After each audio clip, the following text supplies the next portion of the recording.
Hello, Sue and Randy. Hello, Mike and Andrea. Welcome and welcome to everybody or anybody out there who is joining us tonight for the Third Option Live International Live Chat Series. Sue and Randy Pinto here, along with Mike and Andrea Buckley. And if anybody is out there, please feel free to send a private message to our Facebook, a comment or a question. We'd love to hear from you. Or even later in the week, if you have a question, please feel free to message us, and hopefully we can get to that even on our next program. So Mike and Andrea, welcome. Good to see you again. We're very glad to be here. Thank you. Yeah, so before we talk about tonight's topic, we just want to again go back, take a look at last week's briefly, which was understanding expectations. So if you could just give us a quick review of last week's topic and some of the takeaways. Sure. Unfulfilled expectations are often at the core of marital disillusionment. They're assumptions. Expectations are assumptions about how things should be, like demands. There are shoulds, there's oughts, there's musts. And sometimes when we use those words, that leads into a power struggle that we're going to talk about a little bit later tonight. And unfulfilled expectations feel like rejection. What did I expect? And expectations are often unconscious, unspoken, unreasonable, and unsettled. And the thing about it is that we really don't have a right to our expectations, not maybe the way the world sees them, but we're hoping that to turn expectations into hopes. When we use the word hope, there's no demand to that. There is no expectation when we use the word hope. And it's a little bit less threatening of a word. And that's what we're trying to reach in our mutual understanding of each other. More to fulfill hopes and share hopes than to demand expectations. That's what it really is in a nutshell. I also found this week, I don't know about the two of you, I was a little more conscious of the words should, could, would in my discussions with Mike or on the phone with people. And I found that it was a good thing from the lesson we had last week, that I had it kind of fresh in my mind. And if I took a few more seconds in my response, I was trying to craft the words in the sentence, leaving them out, and trying to find substitutions with feeling words and other ways that I could say the same thing without falling into that behavioral pattern of using those words. So I enjoyed the exercise myself personally. I don't know if you used it at all this week.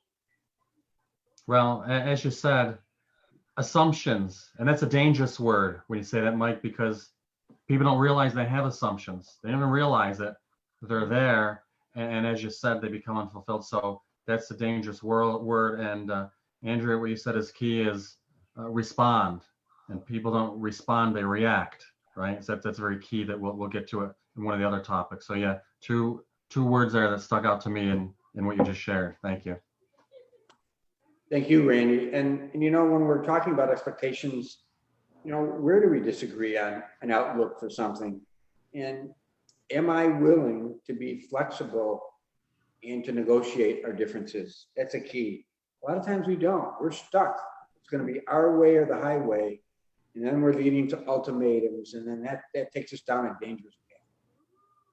It does. And it takes us right down that path into, I think, what leads into tonight, which is that power struggle. And the word power to me, I think, can often have that a rather, I don't know, negative, but an aggressive sort of connotation.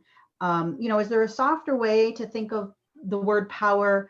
Can people still have power within their relationship, or is power, or is having power a bad thing in a marriage? Well, looking at power, in looking at this lesson, sometimes we take a look at ways to give examples. And one of the examples that we have in the power struggle is playing games. And I don't know how many people remember the old rock, paper, scissors game.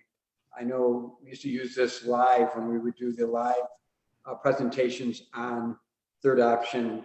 And we would play that game, and they're very quick. You just throw out your hand as a rock, paper, or scissors. And then we look at, out of 10 times, how many people won them. And then we look at how many times, when we look at the way the results come out, if somebody won all 10 of those throws, then that person's a winner, right? When we look at that as something that we compare to winning in marriage, in life, we're prepared to be competitive, be out in that marketplace, be out on that sports field, and we got to win. That's the American way. We've got to win at all these different games and so forth. But when you look at marriage, it's a whole different way of looking at success. And when we look at those games, the number of times we would tie is where each one wins. That's when we're successful in the power struggle.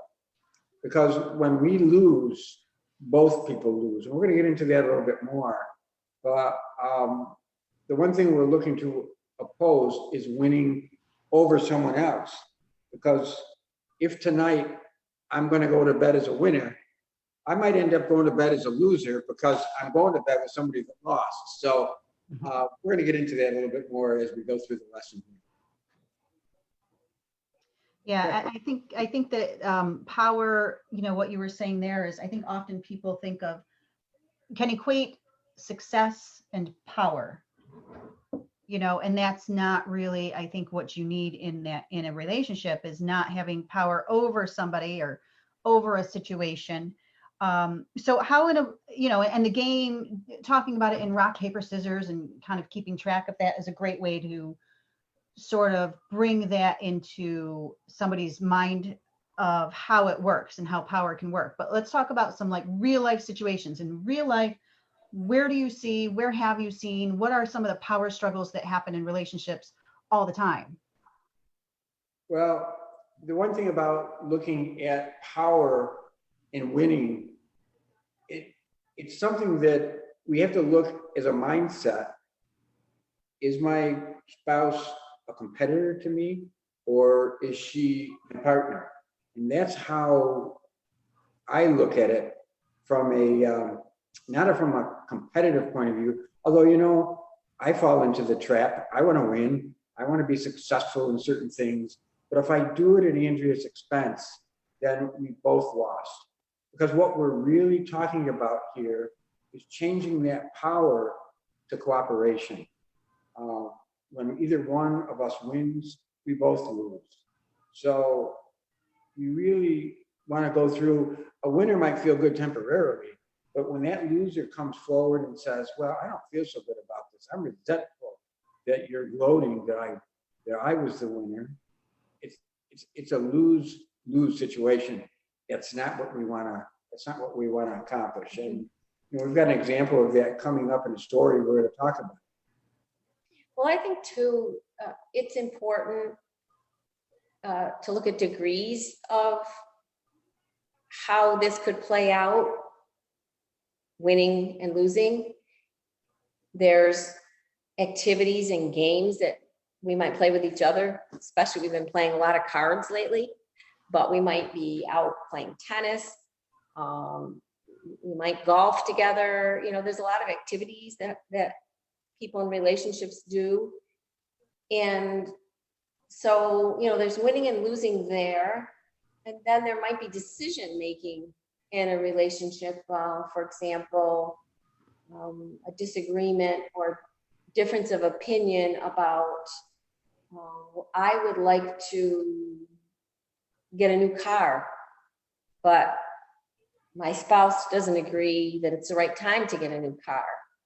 So we may be having a power struggle about, well, this is what I want and this is what you want, but why have I got to wait for the right time when you think it's the right time? I might think it's the right time now, or it was the right time and you told me when we bought the last car or the car before that. and I didn't, give you any trouble. Now I'd like to do it. So there's power struggle. I think the important thing for me to look at is really digging underneath the win or lose and to identify the emotions. Because sometimes the simple game of cards, I will have trouble. I'll get angry. If I lose 20,000 times, I get a little angry and I'm like, I'm not playing this anymore. It's just a simple game of cards. But anybody that has kids, you kind of can see this play out with your kids. Some kids can lose and just walk away. It's just a game of cards. Other kids can't.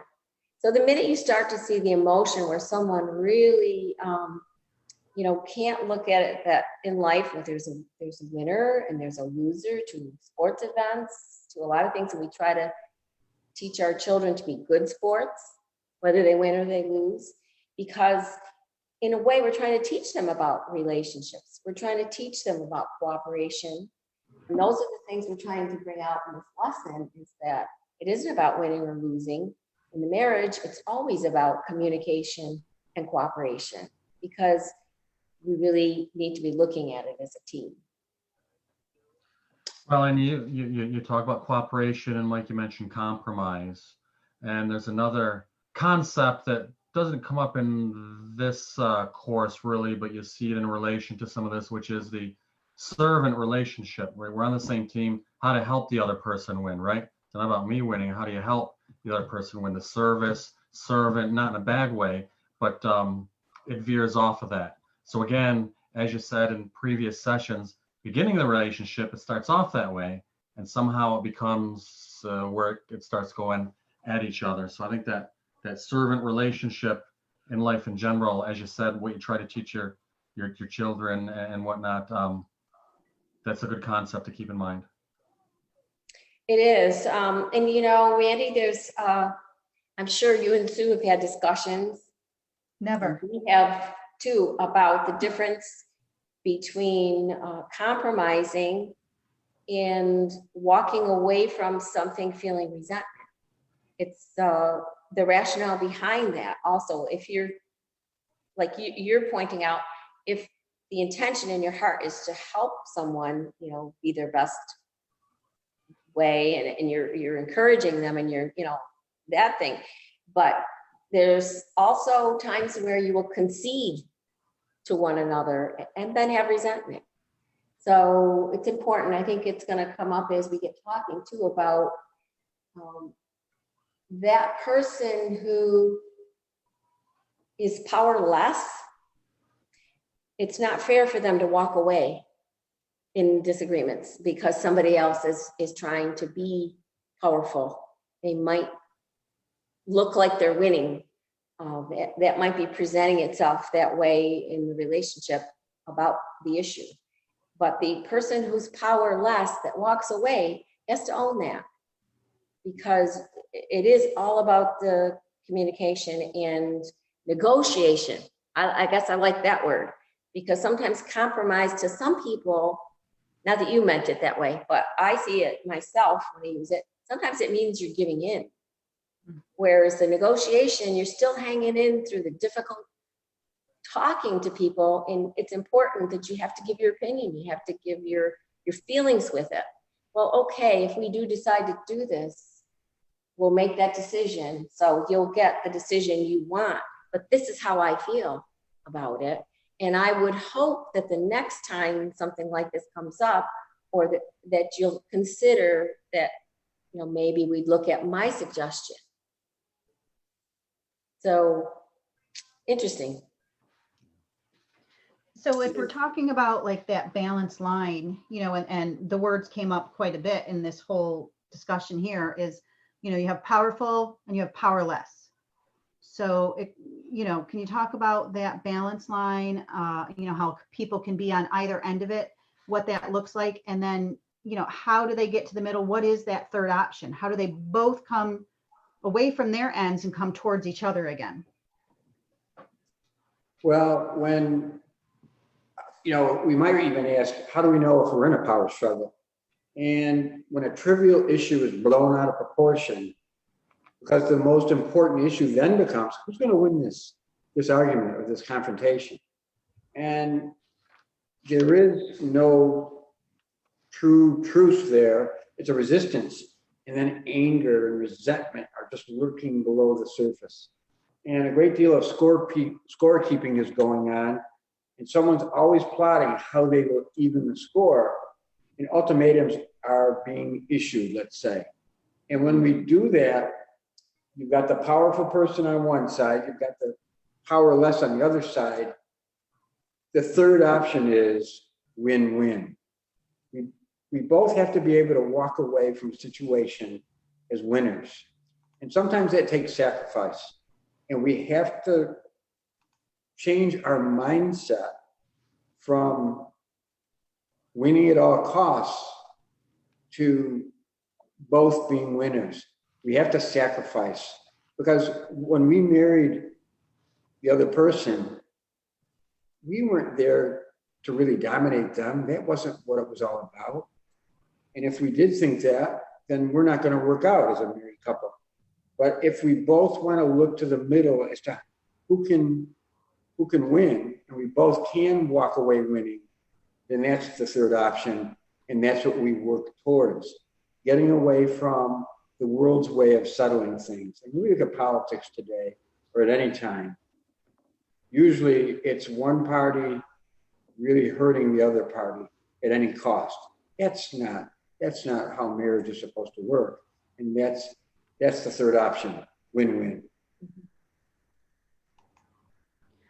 Yeah, and I liked Andrea's word earlier, compromise, but I think negotiate too is a good word. And, and I mean, let's be honest, there are going to be times where, one is giving a little more than the other at times. And I think, I suppose it comes down to, I don't know, is this what it comes down to? It comes down to that emotional, like you were talking about before, how emotional you feel about a particular topic, how important it is to you, and understanding that, hey, what, this is really important to Randy.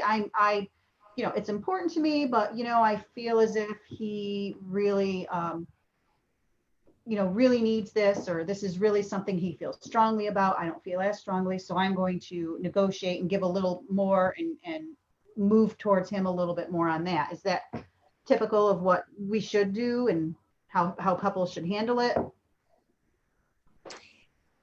Well, another way I might put it is that in the relationship, like we said, sometimes you're in it, not sometimes, a lot of times we're in the relationship, we have to make decisions.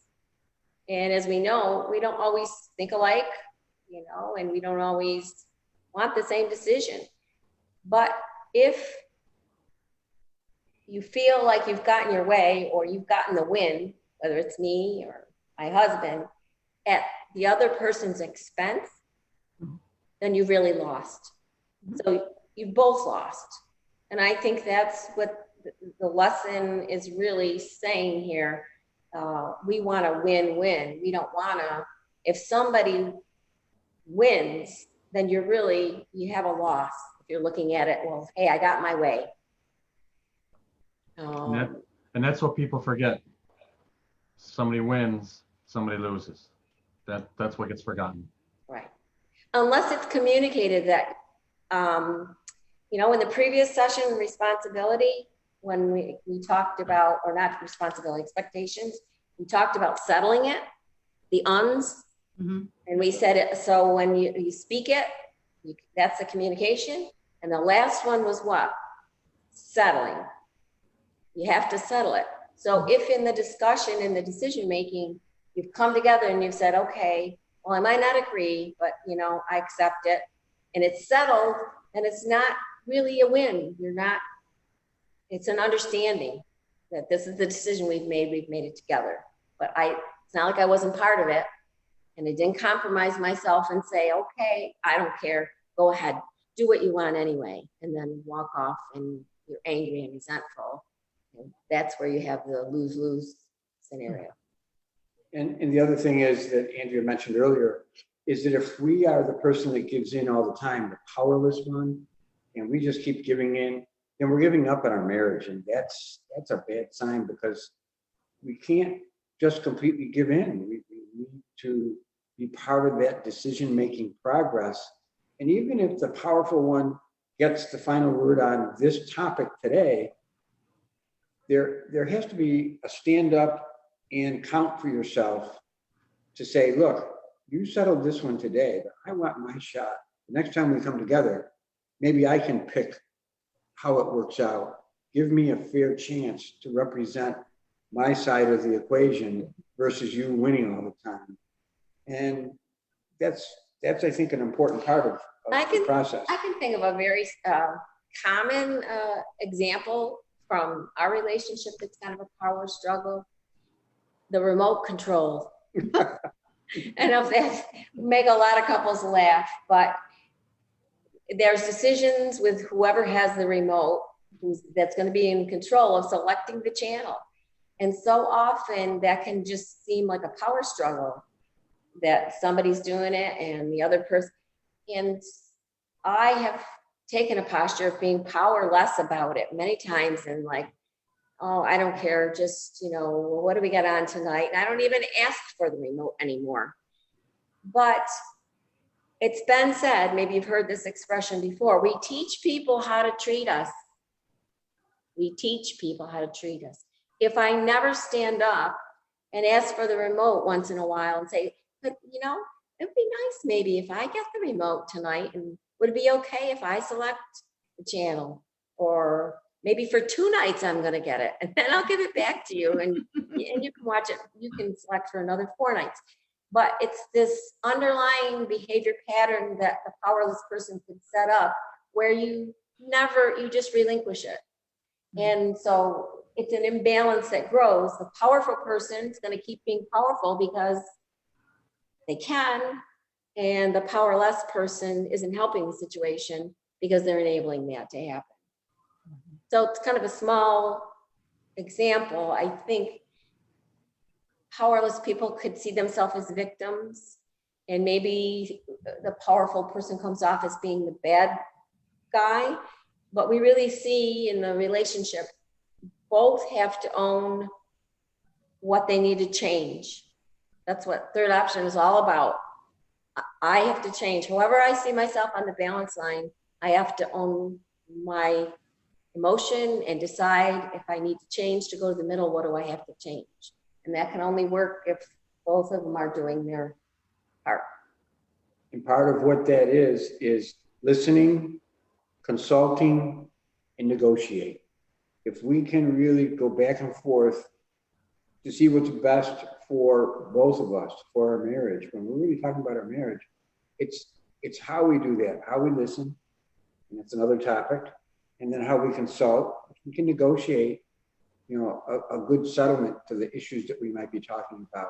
When we come at this whole issue of power to see how we both can win, like we said earlier, then we'll be successful. But if we don't, if we have to win, make the ultimatums, or give up and go into our shell and be resentful, this marriage is not going to work out too well. So those are the things that we've learned at Third Option in trying to work out how the power struggle can be damaging to our relationship.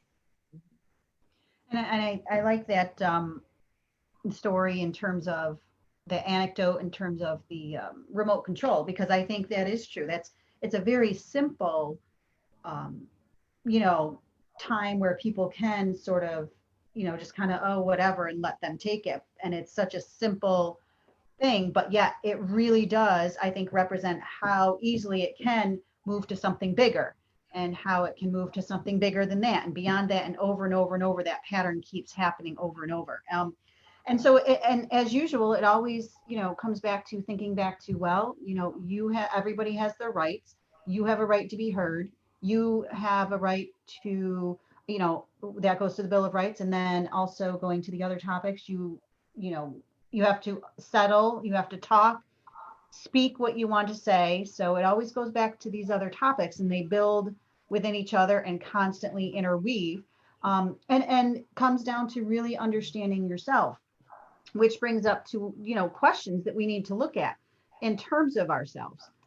What do we have to think about in terms of, this week? How are we going to, what questions are we going to ask? What questions do we need to think about this week? Am I a powerful person or am I powerless? And I think that's so important to really, again, identify yourself. That's right, Sue. And the next question is, do I always have to win? And you know what? It's a cultural thing. We're taught in this society, in business and sports, again, if you're not going to be the winner, then don't even show up. However, that's not the definition for a marriage. A successful marriage means that we work together. It's not about one person winning versus the other. It's about both of us winning. And that's cooperation. That's the word that, if we can see that as success, the word cooperation is the word that would define a successful marriage. And I think the words we do use are powerful. You used one already, and I can think of another common example. If anybody's listening, I think couples will relate to it immediately. Just making decisions about what to have for dinner or where are we going to go out to eat. Now, we're talking about a relationship, but you could look at this with your family. And I know you've got a few kids, like we have a few kids. It's gotten to the point where I'm like, let's stay home and have peanut butter and jelly sandwiches. But it's a great example, like the remote, to use, because everybody goes through this. And how often have others found themselves the way I have, with a response of two words. One is whatever, like you just said, which is a real common response. And the other one is, I don't care. Do you want to eat Italian? I don't care. Do you want to eat Chinese? I don't care. And I think what I'm appreciating through the third option in these lessons is this. It's my responsibility to do my own work. And that's just a cop-out a lot of times. It's because I don't want to engage in the conversation. I don't want to engage in the cooperation. I don't want to engage in the solution of trying to get to the middle. That's being running to the powerless side and saying, I don't care, whatever. And then complain after. Right. And I when think somebody else, well, you are always deciding. It doesn't matter what I want to do, Right. No, I agree. I think that's great, because it's true. I think that we can often, and there are times where we may not care, that you might just be in one of those moods. I don't care what we eat, whatever, as long as I don't have to cook it, but I think it can often become that pattern, become a habit. And while some habits are good, habit of just whatever, I'll leave it up to you.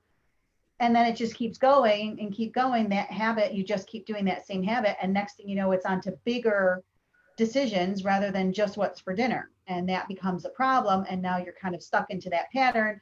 Then the resentment build up because you didn't make any choices, because you didn't stand up and say, I have these rights too. You didn't speak out for yourself and say, this is what I am really thinking. You know what? I really do feel like I want to have whatever tonight. So. And I think it works from the man's perspective too. Maybe you can comment on that. Like, it's almost a dismissing of it. Mm-hmm. I just don't want to choose to engage in the energy it's going to take to maybe work this out. So I presented it from my point of view, and you're talking about it as a wife with dinner and stuff like that. But I'm sure there's times that husbands use that to get off the hook of trying to really engage.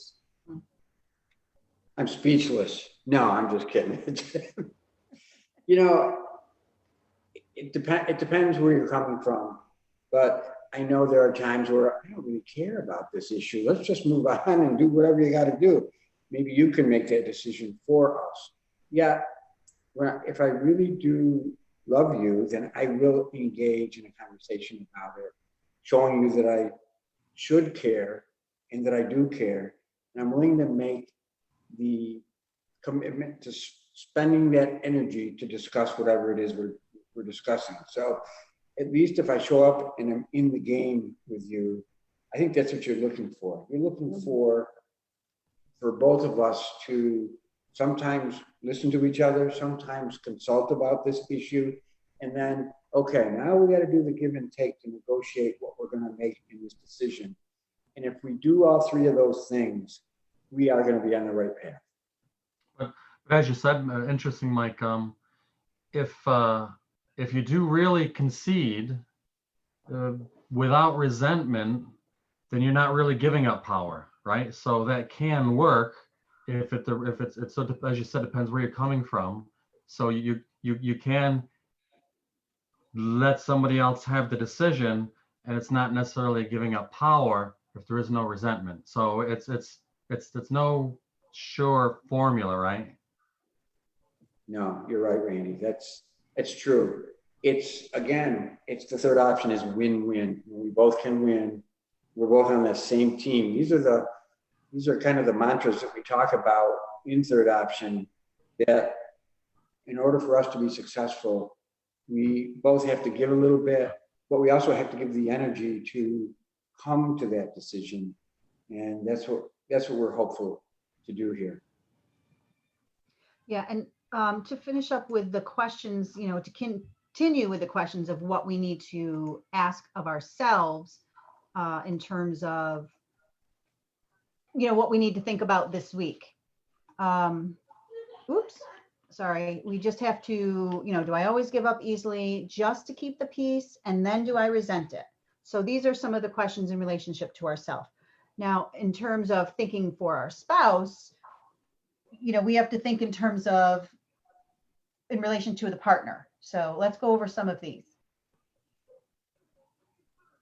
Well, the first one is, am I a team player in our relationship, or does it always have to be my way? I heard it said a different way. If I get my way more than 50% of the time, then I really need to look at myself and say, if I'm that far out of balance, how does she feel about that? What does she think about it when I have to get my way more than half the time? So when I heard that, I said, wow, I got to step back and see, gee, how many times am I coming out the perceived winner in the issues that we have? And I have to step back and assess the big picture. Because if I can win the series of little battles that we have, and at the end of the day, because of that, because of ultimatums, I lose the war, which is our marriage, was it worth it? No, it's not. So those are the kinds of things that we try to look at. Do I allow my wife her own opinions, tastes, and preferences? And can I take suggestions? Again, I'm going to go with, so many of us speak, but we don't really listen. And I think one of the most powerful gifts that we can give to our spouse is the ability for them to know that we're really listening to what they say. Yeah, and just quickly going through a couple of the other ones, I think an important one to touch upon is, what tactics do I use to get what I want? Are you, like you said, are you a manipulator? Am I a bully? Do I just, give ultimatums, say, well, then guess what? Then I'm going to stop talking to you and whatever. So I think that's another really important one, which I think happens in a lot of relationships, not even just if it's marriage or anything like that. Sometimes it can happen with even probably your children or extended family. So, and again, can you compromise? That's something else that, are you the type that you can compromise? Can you take that time and compromise with your spouse? Or are you one of those, nope, I'm going to take it. This is it. I'm doing it all. So we look at those questions. Let's take a look at what's coming up next in terms of what can we do for an exercise this week? What can people do this week to practice this? And there's this keep score.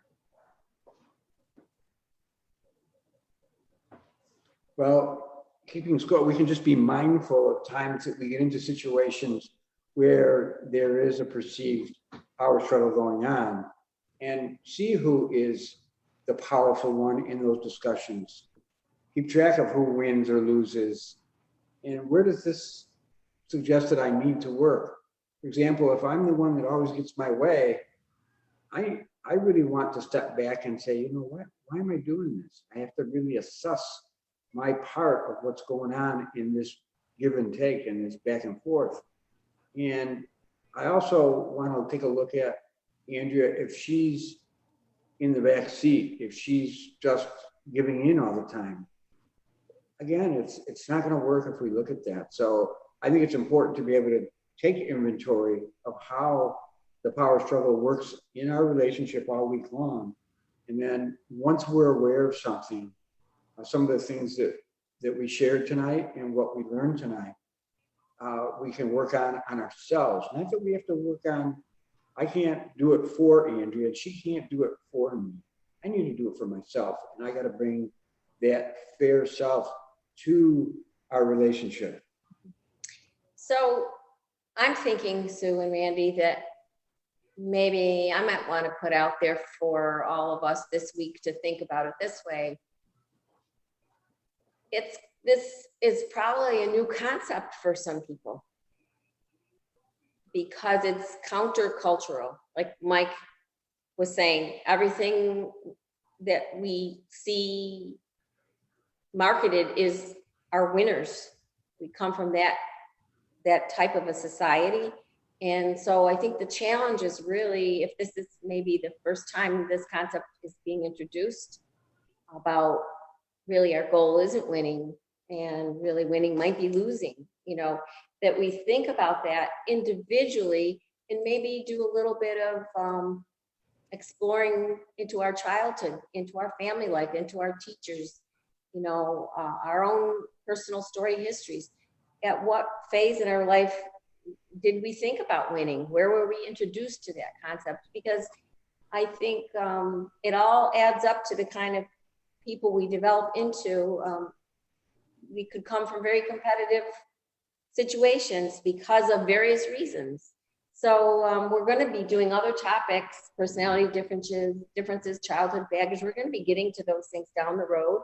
But this might be a nice thing to think about this week in a quiet moment and say, if I am a kind of person who winning is a big deal for me, I wonder why that is. Let me think about when did I become that person that really needed to win, and why do I feel it's so important? Yeah, no, that's great. Not focusing on why does my husband have to win all the time? A real self thing, or maybe why do I feel powerless? It could be the other end of the balance line. Right. Yeah. It's, and as we've been saying, it's this constant going back to what we've learned before, going back to those other lessons. Where did this come from? I have to make sure I speak for myself. So they always interweave. It's always important to go back and really stop and think, and nice to sit and reflect on these things every so often. Before I get to this last one, I thought I had a different slide. I guess not. So, well, anyway, that's okay. We're going to wrap this up for tonight, but I did want to mention to anybody who is watching, whether it's now live or if you watch it during the week at some point, to please feel free to check out our webpage. There is the DVD and the streaming option, which until April 29th, I think, is there's a discount on it. And when you go to purchase it, you just put in save 40 in order to receive that discount. And you can have the DVD at your disposal in your home, or the streaming option in your home. The other thing is, there aren't a ton of third option groups around the country, and they're really valuable. And the piece that we're missing here, while we believe that this is valuable here to sit here with Mike and Andrea every week and have these discussions, it's valuable to have a program where you can go where, and I've said this before, I think the big, really great secret about the group is that there's just couples in a room along with a facilitator who talk about these things. The facilitator does exactly what Mike and Andrea are doing, teach the lesson, people can get involved, there's skits, there's hands-on things to be done. And more importantly, there's just other couples there, just like you and me, just like us, just like them. And that's a really valuable tool to be a part of that and to have that group. So in your area, if you do not have a third option program in your area, please feel free to encourage your church, any social services in your area to maybe consider purchasing and implementing the program in your area. Maybe you'd even want to become a mentor couple or a facilitator yourself. It's really a powerful program. Can do wonders for relationships, whether it's relationships in a marriage or even just your own personal relationships. It works with children, you and children, with your coworkers. It's the program that affects any kind of relationship. So I just wanted to encourage that. And while I'm on it, we are going to finish up for tonight. So just to our followers, next week we will not be live. We will have a meeting here with Mike and Andrea either on Friday or Saturday. We will do the program and then we will post it on Sunday. We will not be able to be here live on Sunday, but we will have the next topic, which is topic 5. We will have that posted at 7 o'clock on Sunday evening on our Facebook page. So Mike and Andrea, thank you again.